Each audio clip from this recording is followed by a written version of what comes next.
Hello guys! So ngayong araw nga nakapag-decide kami na manood na ng Conjuring. So ayan, pupunta na tayo sa may cinema para mamili ng ticket at after nya nandito na ako sa may snacks area para mamili naman ng popcorn. Dahil maya-maya lang guys, sobrang dami ng tao dito, ang haba na ng pila at punuan. Syempre hindi tayo makikipagsiksikan.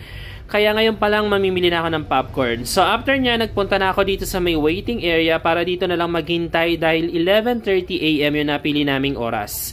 Yung 2 PM, 2:15 at 2:30 PM sana yung pinagpipilian namin kaya lang punuan na.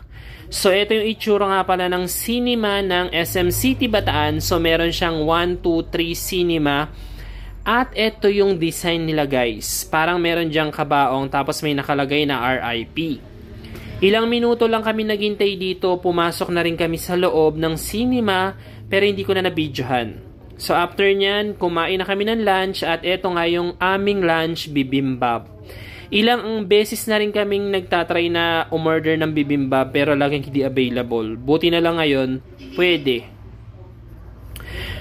At after nyan, bumaba na rin kami. Dito na rin kami nagkape sa may coffee bean. Siyempre, hindi pwedeng hindi magkape dahil coffee is life.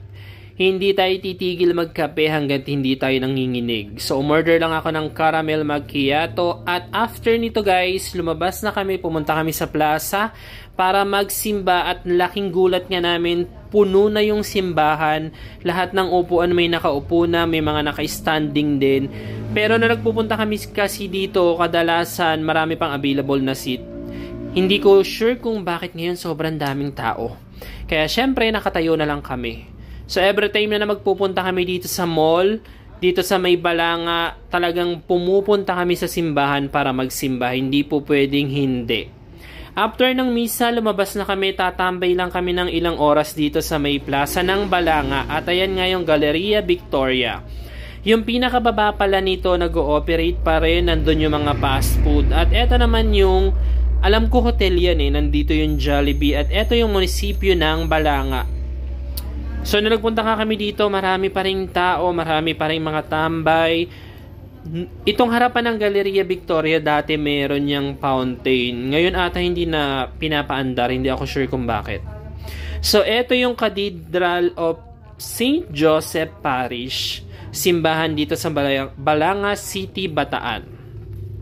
Dito kami nagsisimba every Sunday dahil syempre pag nagpunta ka dito sa Balanga, nagkalat yung mga fast food tapos ngayon